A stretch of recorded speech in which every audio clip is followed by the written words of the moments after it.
Like, ride with me if you ride with me, you can slide. Hey guys, welcome back to our channel The Worthy Crew and आज की video में मेरे साथ है Arvind all the way from Norway. उनका खुद का अपना चैनल है यूट्यूब पे, Namaste from Norway, and please go check that out, it's really good channel. And आज की वीडियो में मैं उनका इंटरव्यू लेने जा रहा हूँ अरविंद जी का। एंड आज की वीडियो में हम उनसे जानेंगे नॉर्वे के बारे में कि वहाँ पे लाइफ कैसे है, इमिग्रेंट्स इंटरनेशनल स्टूडेंट्स के लिए वो एक बढ़िया कंट्री रहेगी या नहीं आपके पर्सनल पॉइंट ऑफ व्यू के अकॉर्डिंग। तो वो सारी ढेर सारी बातें करेंगे, बट उससे पहले welcome to our channel Arvind ji, क्या हाल चाल है आपका? बढ़िया, नमस्ते जी, नमस्ते फ्रॉम नॉर्वे अर्जुन भाई, ऑल गुड। बस जिंदगी चल रही है, कोरोना काल में जीवित है, वही बहुत बड़ी उपलब्धि है आज की डेट वही में। चाहिए आज की डेट में। एंड अरविंद जी, आप कहाँ से हैं इंडिया में, थोड़ा सा बताएं हमें और हमारे सब्सक्राइबर्स को, और नॉर्वे में आप कहाँ पे रह रहे हैं राइट नाउ? अच्छा जी, तो अर्जुन जी, मैं और मेरी वाइफ हम दोनों शिमला से हैं। मैं जो नॉर्वे आया था वो लगभग 8 से 9 साल पहले, अगस्त 2012 में मैं आया था पढ़ने के लिए। तो इनिशियली 5 साल मैंने अपनी पढ़ाई जो है पूरी वो एक छोटी सी सिटी है नॉर्वे में, स्टावेंगर करके, तो मेरी मास्टर्स और पीएचडी स्टावेंगर से है। उसके बाद मैं जॉब करने जो आया, मैं ओस्लो की तरफ आ गया। तो अभी बाकी के जो 4 साल हैं, 2018 से और 2017 के एंड से अभी तक मैं अभी ओस्लो में हूँ। इनिशियली मैं एक कंपनी में काम कर रहा था as an senior engineer, but अभी पिछले 1 साल से मैं यहाँ पे ओस्लो मेट्रोपॉलिटन यूनिवर्सिटी में एसोसिएट प्रोफेसर हूँ मैकेनिकल इंजीनियरिंग का। तो ये है थोड़ी सी जानकारी। अच्छा, आप एज ए प्रोफेसर कर रहे हो यहाँ पे काम, रियली कूल। हाँ जी, हाँ जी, हाँ जी। और बहुत ही मुझे मतलब आपका जो डिसीजन है कि आपने यूके, कनाडा, यूएस, ऑस्ट्रेलिया ऐसी कंट्रीज नहीं चूज की जहाँ पे मोस्ट ऑफ द इंडियंस जाते हैं, तो मुझे बहुत ही बढ़िया लगा और मतलब बहुत सही लगा आपका डिसीजन। बट आपसे जानना चाहता हूँ कि आपने यही नॉर्वे को ही क्यों चुना और कोई कंट्री क्यों नहीं? अच्छा, तो यार देखो, मेरा ना एज़ सच कोई प्लान नहीं था बाहर पढ़ने का, तो मैं बाय फ्लूक मुझे नॉर्वे के बारे में पता लगा। तो ये इट डेट्स बैक टू 2011। तो मेरे साथ, मैं उस टाइम रिलायंस में था, एक भाई अपने थे केरला के, वो काम करते थे मेरे साथ। तो वो एक्चुअली पहले इस यूनिवर्सिटी ऑफ स्टावेंगर में आए पढ़ाई करने, तो उनके थ्रू मेरे को पता लगा कि हाँ भाई, नॉर्वे भी कोई कंट्री है। और उससे पहले मेरे को कोई आइडिया नहीं था कि नॉर्वे कोई कंट्री है इनफैक्ट, क्योंकि हम लोग, आपको पता ही है, पंजाबी मूवी में कनाडा दिखाएंगे और बाकी अगर आप अमेरिकन देख लो तो उसमें अमेरिका दिखाएंगे, तो इतना कुछ पता नहीं होता। तो क्रिकेट के बारे में थोड़ा पता होता है, क्रिकेट थ्रू न्यूजीलैंड, ऑस्ट्रेलिया, ये सब कंट्रीज पता होती है, बट नॉर्वे नहीं पता था।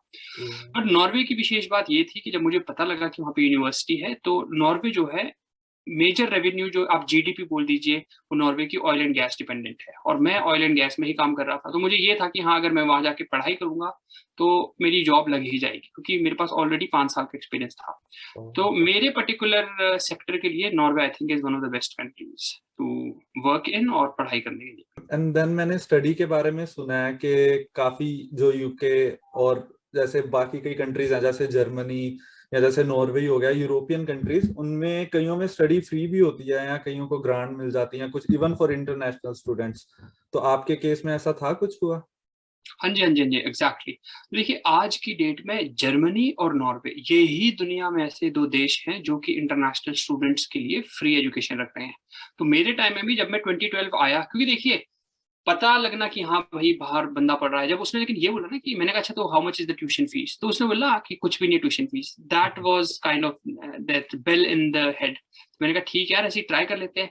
और खास बात ये है कि आपको नॉर्वे में पढ़ने के लिए, खासकर इंजीनियरिंग में, कोई ना जीआरई देना है ना जीमैट देना है। सिर्फ आपके बैचलर्स के परसेंटेज के स्कोर पे आपको एडमिशन मिल जाता है। सिर्फ एक आइल्स का टेस्ट देना होता है, जो कि 10,000 रुपए में जाता है, तो कोई खर्चा नहीं था। तो मैंने इसीलिए एक चांस मारा, मैंने कहा चल ठीक है, दे देता हूँ। तो एक हाफ हार्टेड अप्रोच थी मेरी, क्योंकि मेरी परसेंटेज ठीक थी बैचलर्स में, क्योंकि उस बंदे की मेरे से कम थी। तो मैंने वैसे एक वही इंट्यूटिव लॉ लगा के कि हाँ, अगर इसका हो गया तो मेरा भी हो ही जाएगा, इस तरीके से। मेरा नेक्स्ट क्वेश्चन यही होने लगा था कि अगर फ्री है तो कंपटीशन तो बहुत ज्यादा होगा, राइट? हाँ जी, हाँ जी, एग्जैक्टली। तो देखिए, मेरे टाइम में जब हमने अप्लाई करा था, जब आप अप्लाई करते हो नॉर्वे में, तो बहुत ज़्यादा ट्रांसपेरेंट सिस्टम है। तो उन्होंने ईमेल भेजी कि I think, if I remember correctly, around 1000 बंदों ने अप्लाई करा था उस पर्टिकुलर कोर्स के लिए, जिसमें से इंटरनेशनल स्टूडेंट्स के लिए 30 ही सीटें थी। तो डेफिनेटली, बट फिर उसमें ये होता है कि वो हर चीज देखते हैं, हर कंट्री के लिए उन्होंने आई थिंक एक कोटा रखा होता है कि हाँ, सपोज इंडिया से एक पर्टिकुलर प्रोग्राम में 2 या 3 से ज्यादा नहीं आएंगे, इस तरीके से। तो कई बार आपको कोई बंदा मिलेगा जो शायद नेपाल से है, उसके आपसे कम परसेंटेज है, तो एक इस तरीके का कोटा इन्होंने रखा होता है। तो कंपटीशन डेफिनेटली फ्यूल्स है। तो उन इंटरनेशनल स्टूडेंट्स के लिए नॉर्वे एक बहुत ही बढ़िया ऑप्शन है, जो कि फाइनेंशियली इतने स्ट्रॉन्ग ना हो बट जिन एजुकेशन वाइज जो कि बहुत ही अच्छे हैं, राइट, जो बहुत बढ़िया मार्क्स ले सकते हैं, उनके लिए बहुत ही सही ऑप्शन है। तो उसके बाद जब आपकी एजुकेशन हो गई, उसके बाद जैसे कनाडा में तो वर्क वीजा मिलता है 3 इयर्स का, अगर आप 2 इयर्स के कोर्स पे आते हो, तो वहां पे भी ऐसा कोई था आपका, आपको वीजा वगैरह वर्क वीजा मिला, या कैसे स्टडी के बाद आपका कैसे रहा सीन? हाँ जी, तो देखिए मैं अपना बाद में बताता हूँ, पहले एक जनरल चीज बताता हूँ कि जनरली क्या होता है। तो देखिए generally Norway is not very friendly in this term जितना कनाडा और जर्मनी है, जैसे मुझे पता लगा है कई यूट्यूबर से बात करके। नॉर्वे में आपको कोई जिसको बोलते हैं ना कि आफ्टर योर स्टडी आपको एक्सटेंडेड वीजा नहीं मिलता है, बट आपको जॉब सीकर वीजा जो आप मैक्सिमम 1 साल के लिए वो अप्लाई कर सकते हो। बट उसमें प्रॉब्लम ये है कि आपको जो एक ब्लॉक्ड अमाउंट है ना, वो लगभग 24 लाख के आसपास दिखाना पड़ता है 1 साल का। तो एज सच कोई फ्री बेसिस नहीं कि अगर आपने 2 साल का स्टडी परमिट लगाया तो आपको 3 साल एक्सटेंड, वहां यहाँ पे 1 मंथ भी एक्सटेंड नहीं करते। The moment your last date of your course expires और योर ये, तो आपको कंट्री से बाहर होता है। अब मेरे केस में क्या हुआ, क्यों मेरी किस्मत भी थोड़ी अच्छी थी, तो मैं तो जैसे ही मास्टर्स करने आया, मैं अगस्त 2012 में आया, तो सितंबर 2012 में मुझे फर्स्ट इंटरव्यू मिला, अक्टूबर में मुझे जॉब मिल गई फुल टाइम, क्योंकि मेरे पास एक्सपीरियंस था। तो इसीलिए मैं बच्चों को बोलता हूँ अगर आप एक्सपीरियंस के साथ नॉर्वे आओगे तो आपके चांसेस हैं कि आपकी मास्टर्स के दौरान ही जॉब लग जाएगी। तो मैंने फुल टाइम जॉब भी करी और मास्टर्स भी साथ साथ करी थी, तो मुझे इस चक्कर में नहीं पड़ना पड़ा था वीजा के एक्सटेंशन और इस, क्योंकि मेरे को फिर वर्क परमिट मिल गया था। तो हार्ड वर्क और एक्सपीरियंस दोनों थे आपके पास, तो आपका थोड़ा सा इजी रहा हाँ कंपेयर जी, टू। हाँ जी, हाँ जी, हाँ जी, एग्जैक्टली। हार्ड वर्क तो पता नहीं बेटा, एक्सपीरियंस जरूर था। हाँ जी, एक्सपीरियंस भी तभी आता है, हार्ड वर्क बंदा करता हो, करता रहे, फिर एक्सपीरियंस वो तो आता है, है। नहीं डेफिनेटली। एंड उसके हाँ बाद आप, अगर, सॉरी, यस, नहीं आप कुछ बोल रहे थे, मैंने बस ये बोलना था। हाँ जी, वही मुझे याद आ गया यहाँ से एक और पॉइंट, कि जब स्टडी कर रहे थे कनाडा में, जैसे हम साथ में पार्ट टाइम जॉब कर सकते हैं, आपके वहां पे था ऐसा कुछ? हाँ, बच्चे जो मेरे साथ के बंदे थे वो कर रहे थे part time jobs Indian restaurant में, कई बार में लगे हुए थे, बट मुझे नहीं आवश्यकता पड़ी क्योंकि मेरे को फुल टाइम जॉब मिल गई थी इसलिए। ओके। एंड वहां पे जैसे कुछ मिनिमम वेज का कोई है सीन वहां पे, कि कितना मिनिमम वेज है? हाँ जी, यहाँ पे देखिए मैं अब इसको रफली मैं जो कर रहा हूँ यूएसडी, कनाडा का तो मेरे को पता नहीं कनाडा और नॉर्वे का, बट मैं यूएसडी डॉलर्स में बताता हूँ, लगभग $16 पर आ रहे हैं यहाँ पे मिनिमम वेज। तो कनाडा से तो काफी ज्यादा ही है। यहाँ पे कैनेडियन डॉलर में $14 के करीब है पर आवर, जो कि यूएस का अराउंड $11-12 बनेगा। So much better than that. हाँ जी, हाँ जी, I think students earn quite a lot here. मेरे साथ तो नहीं, मतलब मेरे 2 बैच बाद एक इंडिया का बंदा था, तो वो तो लगभग $1000 कमा दे रहा था पार्ट टाइम से भाई। और इसके अलावा अगर मैं बात करूं, जैसे यहाँ पे है कि 20 आवर्स से ज्यादा आप वीकली काम नहीं कर सकते। आप शायद कुछ कह रहे थे कि फुल टाइम, तो वहां पे क्या फुल टाइम भी काम कर सकते हैं स्टडी करते हुए? नहीं देखिए, चलो पहले मैं आपका वो आंसर देता हूँ कि पार्ट टाइम में तो देखो होगा क्या ना, जब आप स्टडी वीजा पे आए हो तो आई थिंक वो तो यूनिवर्सली है कि 20 आवर्स पर वीक से ज्यादा आप नहीं कर सकते। ओके। इसमें भी वो तो एक मंथली जो कोटा है ना, आप वो 80 से 90 घंटे से ज्यादा नहीं कर सकते, और जो कि छुट्टियों के टाइम ज्यादा कर सकते हो, तो आई थिंक हर जगह वही है। बट मेरे केस में क्या हुआ कि जब मेरी जॉब लग गई तो उसके बाद वर्क परमिट के लिए अप्लाई करा। तो नॉर्वे में क्या है, फर्स्ट ऑफ ऑल आपके पास जो है आपका अपॉइंटमेंट लेटर या ऑफर लेटर किसी कंपनी से वो होना चाहिए, उसके बाद आप वर्क परमिट के लिए अप्लाई करते हो, राइट। तब तक आप काम नहीं स्टार्ट कर सकते। तो जब मुझे वर्क परमिट मिल गया, then I was able to join a job, और उस वर्क परमिट में आप पढ़ाई भी कर सकते हो। तो स्टडी वीजा पे आप जॉब नहीं कर सकते फुल टाइम, बट जब आपके पास वर्क परमिट मिल जाता है तो आप पढ़ाई भी कर सकते हो। वो आप पढ़ाई भी कर सकते हो, वेरी इंटरेस्टिंग।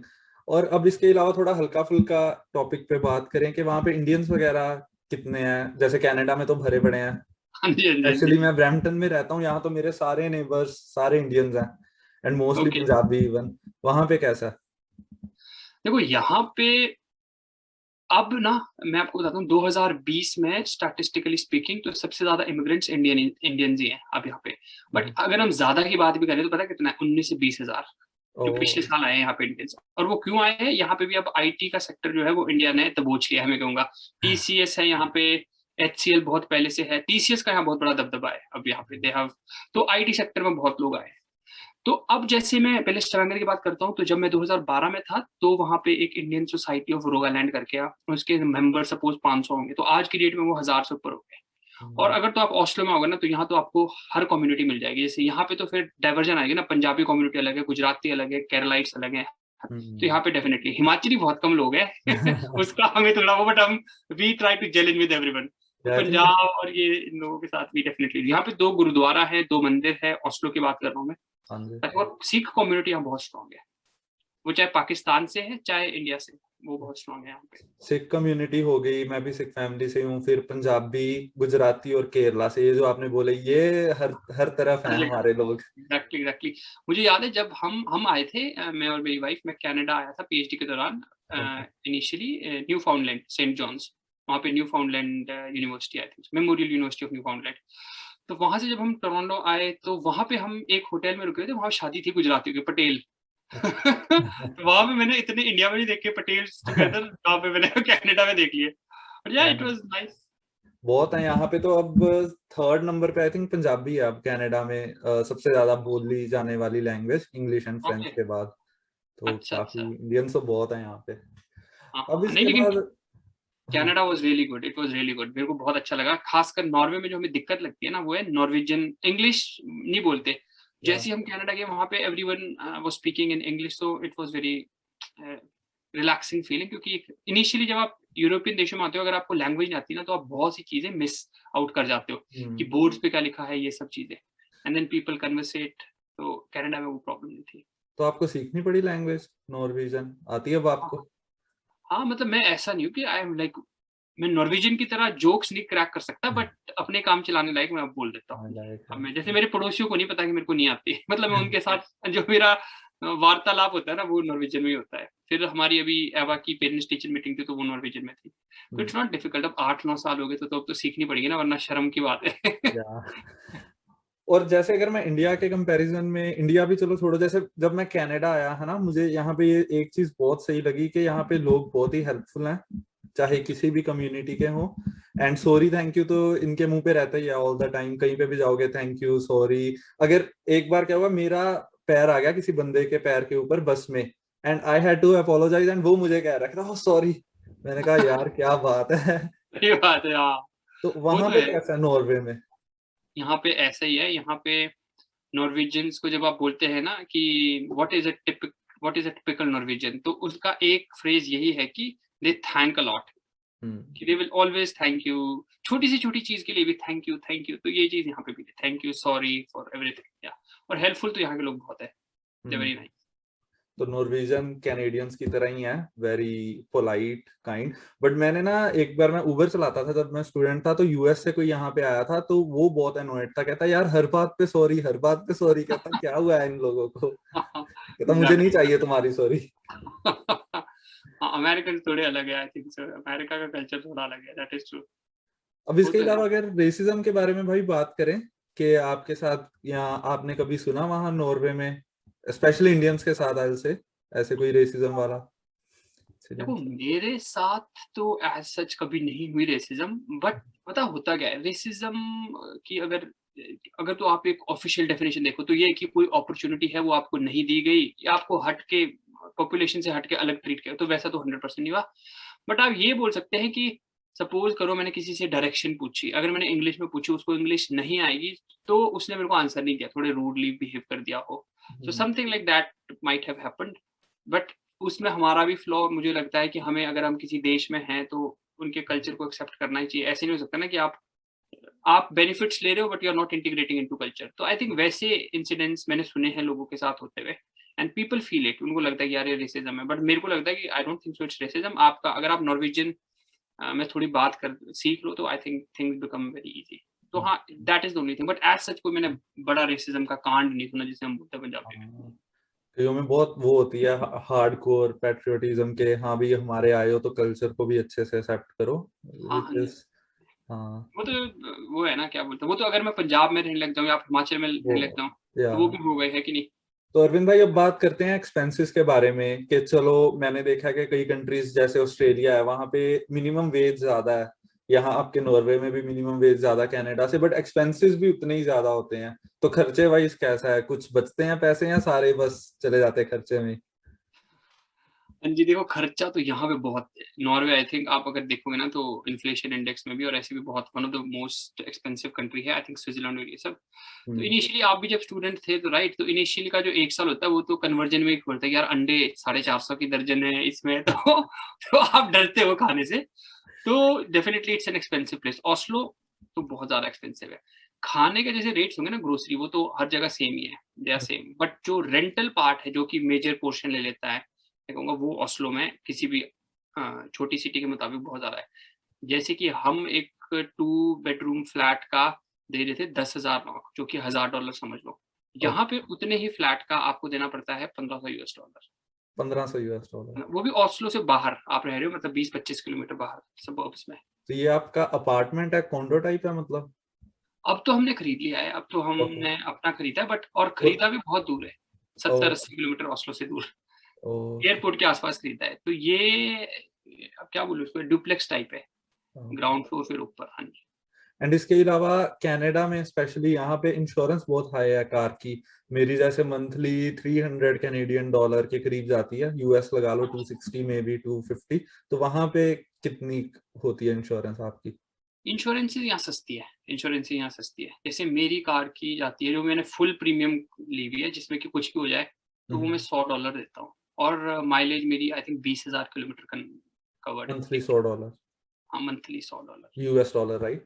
हाँ, आप मंथली बोल रहे थे कि ईयरली मंथली बोल रहे थे? मंथली मंथली ना, हाँ हाँ, मंथली $100 के आसपास। यहाँ पे कोई बहुत ही मतलब पिछड़ा हुआ एरिया, कोई विलेज है, वहां पे 100 मिल सकती है, मिले तो यूएस की। वरना 200 प्लस ही है most of the time, specially जो नए ड्राइवर्स हैं उनके लिए। Okay okay.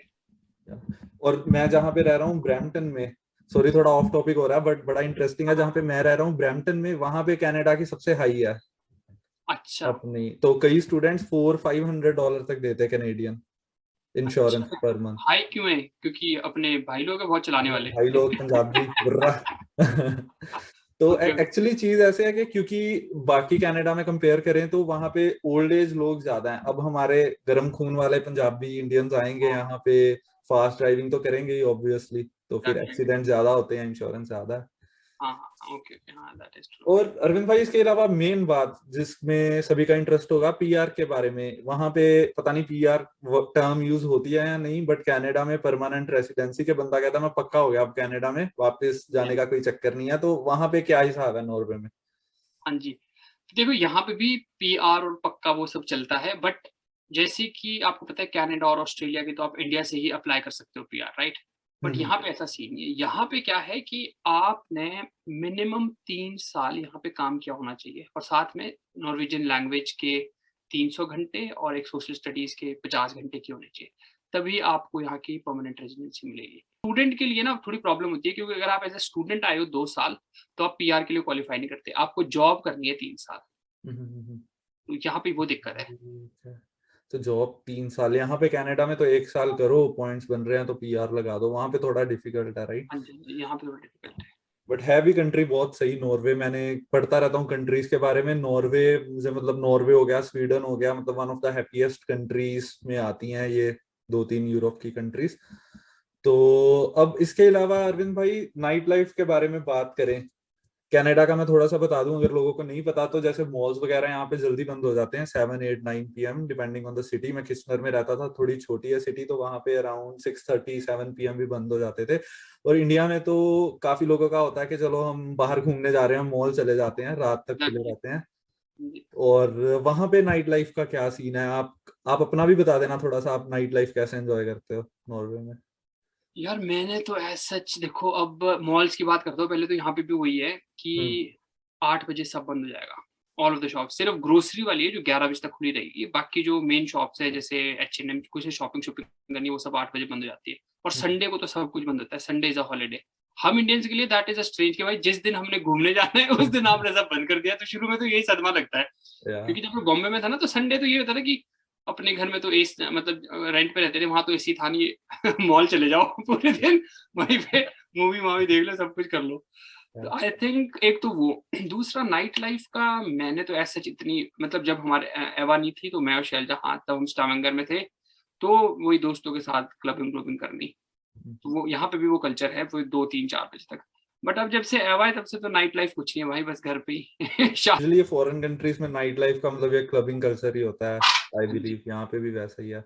अब उसके अलावा अगर अरविंद भाई लॉन्ग टर्म बात करें, आपको नॉर्वे, आप अपने आप को देखते हो आप यहीं पे अपने आप को ग्रो होते हुए, फैमिली को रेस करते हुए, आप लॉन्ग टर्म नॉर्वे में ही रहना चाहोगे या कोई और आगे प्लान्स हो सकते हैं?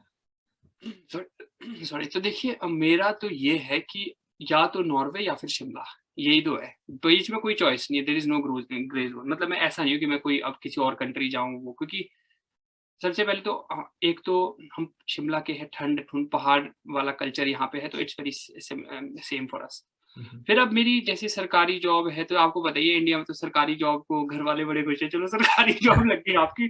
और एकेडमी में ठीक है, मतलब पहला 1 साल डिफिकल्ट होता है, बट ठीक है, then it is peace of mind. तो अब अगर रहूंगा तो यहाँ, वरना फिर शिमला में कहीं टीचिंग जॉब मिलेगी तो आने वाले टाइम में शायद जब घर वालों को मेरी आवश्यकता होगी तो देन आई माइट गो कि 6 महीने यहाँ पढ़ाऊँ, 6 महीने शिमला में पढ़ाऊँ। तो ये, बट आई थिंक एवा की स्कूलिंग और ये सब तो मैं सोचता हूँ यहीं पे ठीक है। एक तो फ्री भी है और सबसे बड़ी बात है इतना ज्यादा कंपटीशन नहीं है, क्योंकि इंडिया में तो बच्चा पढ़ के ही मर जाता है ना। घर वालों को भी फिर टेंशन होती है कि पढ़ाओ पढ़ाओ पढ़ाओ। यहाँ पे ऐसा है कि ठीक है, जनता कम है तो फिर कंपटीशन भी कम है, और कहीं ना कहीं कुछ ना कुछ हो ही जाएगा, भगवान की दया रही तो। वर्क लाइफ बैलेंस बहुत बढ़िया है वहाँ पे, है ना? हाँ जी हाँ जी हाँ जी, वो तो बहुत बढ़िया है यहाँ पे। एंड इसके अलावा बहुत आई थिंक बढ़िया इंफॉर्मेशन मिलेगी आज जो भी लोग ये वीडियो देख रहे हैं। और जाते जाते एक फन क्वेश्चन मैं आपको पूछूंगा कि नॉर्वे में आपको सबसे बढ़िया चीज क्या लगती है या क्या लगी अब तक की? नॉर्वे की सबसे बढ़िया चीज, ऐसे अब इसके भी 2-3 अलग अलग एंगल से आंसर देता हूँ। एक तो जो मेरे को लगा ना, मतलब ये वर्क लाइफ बैलेंस, जो काम के, अगर मैं प्रोफेशनली बोलूँ कि वर्क लाइफ बैलेंस बहुत, यहाँ पे फैमिली को बहुत ज्यादा इंपॉर्टेंस देते हम भी होंगे, बट दे अंडरस्टैंड कि आपकी कोई प्रॉब्लम है। अगर आपने ये टर्म यूज कर दी ना, फॉर एग्जाम्पल की इंसिडेंट्स बताता हूँ कि मेरे को आई एम फीलिंग स्ट्रेसफुल, तो आपको छुट्टी दे देंगे। यहाँ पे आपको एम्प्लॉयर इज मैंडेटेड कि आप अपने एम्प्लॉय को छुट्टी दो साल में कम से कम 3 हफ्ते की, अगर नहीं दिया तो वो इलीगल है। तो यहाँ पे तो फोर्सफुली है कि अगर एम्प्लॉय नहीं भी लेना चाहता ना, तो भी employer has to force him कि भैया छुट्टी लेनी ही लेनी है, नहीं तो हमें फाइन हो जाएगा। तो एक तो वो चीज, और फिर दूसरा तो आई थिंक ये तो हर वेस्टर्न देश में ही है कि they care for their nature और वो सब, बट यहाँ पे बहुत ज्यादा दे फोकस, जो मैंने नॉर्वेजियन पे देखा है, चाहे बारिश है चाहे बर्फ है, ये लोग हमेशा आउटडोर्स ही रहते हैं। किंडरगार्टन में एवा वगैरह को जब तक -10 डिग्री से नीचे होगा ना, इनको बाहर रखते ही रखते दिन में एक बार, तो इससे बच्चा स्ट्रांग बनता है। इस चीज में बहुत है। मेरे को भी अब इन्हीं से आदत पड़ गई कि जंगल में जाना, ट्रैकिंग बहुत कॉमन है यहाँ पे, मतलब कुछ भी। तो ये हम तो जैसे है ना कि अच्छा आज बारिश पड़ रही तो चल मूंगफली लेके बैठ जाते हैं साइड में घर में है कि नहीं। तो यहाँ पे ऐसा नहीं, यहाँ पे बाहर जाना है तो जाना है। तो आई थिंक ये 2 चीजें मेरे को बहुत अच्छी लगी। और फिटनेस फ्रीक लोग हैं, आई थिंक ये सब चीजें। सो आई थिंक ओवरऑल हम कह सकते हैं कि जिन लोगों को वर्क लाइफ बैलेंस बढ़िया चाहिए, एक बहुत ही बढ़िया कंट्री में वो अपनी फैमिली को रेस करना चाहते हैं, मूव करना चाहते हैं, प्लस अगर कोई फाइनेंशियल इशू है, और अगर बट आप हार्ड वर्किंग है, आपको मतलब आपको लगता है कि आप पढ़ सकते हो अच्छे से, तो Norway one of the best option है उन लोगों के लिए हमारे इंडिया से, अगर कोई मूव करना चाहता है। एंड आज की वीडियो के लिए गाइस इतना ही। Thank you so much Arvind paaji. मैंने पाजी बोल दिया, अब आपको पंजाबी वाला नहीं यार, मेरे उतनी पंजाबी बोलनी नहीं आती, बट सुनता मैं बहुत हूँ। मैं तो बहुत पंजाबी मूवीज देखता हूँ। मेरे बहुत सीनियर थे पंजाब के। चलो कोई नहीं भाई, थैंक यू सो मच पाजी। इनका चैनल जरूर गाइस जाके देखना और सब्सक्राइब करना ऑफ कोर्स, क्योंकि मैंने भी इनकी काफी वीडियोस देखी, बहुत जबरदस्त होती हैं। हाउस टूर की भी देखी मैंने इनकी, बहुत ही funny, entertaining and educational at the same time. So thank you so much guys, see you in the next video, take care. Bye.